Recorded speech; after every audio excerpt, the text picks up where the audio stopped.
Channel. இன்னைக்கு வீடியோவில் dragon chicken எப்படி பண்ணுறதுன்னு பார்க்கலாம் வாங்க. சிக்கன் இந்த மாதிரி நீளமாக கட் பண்ணி வாங்கிக்கோங்க. நான் 1/2 kg சிக்கன் எடுத்திருக்கேன்.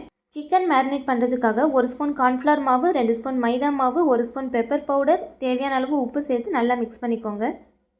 நெக்ஸ்ட் ஒரு முட்டை, 1 spoon soya sauce, 1/2 lemon juice எல்லாத்தையும் சேர்த்து நல்லா மிக்ஸ் பண்ணிக்கோங்க. மேரினேட் ஆகணும். நெக்ஸ்ட் சிக்கனை ஃப்ரை பண்ணி எடுத்துக்கலாம். ஃப்ரை பண்ணுறப்போ இந்த மாதிரி தனித்தனி பீசஸாக ஃப்ரை பண்ணி எடுத்துக்கோங்க. இப்போ சிக்கன் எல்லாம் ஃப்ரை பண்ணியாச்சு. நெக்ஸ்ட் சிக்கன் ஃப்ரை பண்ண ஆயிலே கொஞ்சமாக எடுத்துக்கோங்க. நீளமாக நறுக்கின பெரிய வெங்காயம், பொடியை நறுக்கின இஞ்சி பூண்டு சேர்த்து ராஸ்மல் போகிற வரைக்கும் நல்லா வதக்கிக்கோங்க. நெக்ஸ்ட் 5 to 6 வரமிளகாய், 1 spoon Kashmiri chilli powder, 1 spoon pepper powder, tomato ketchup, 1 spoon soya sauce, தேவைக்கேற்ப உப்பு, லாஸ்ட்டாக 1 ஸ்பூன் கார்ன்ஃப்ளவர் மாவில் 2 ஸ்பூன் தண்ணி சேர்த்து மிக்ஸ் பண்ணி அதையும் இதில் சேர்த்துக்கலாம். நெக்ஸ்ட் கொஞ்சமாக தண்ணி சேர்த்து நல்லா வதக்கிட்டு ஃப்ரை பண்ண சிக்கனை இதில் ஆட் பண்ணி நல்லா பரட்டி விட்டுக்கோங்க.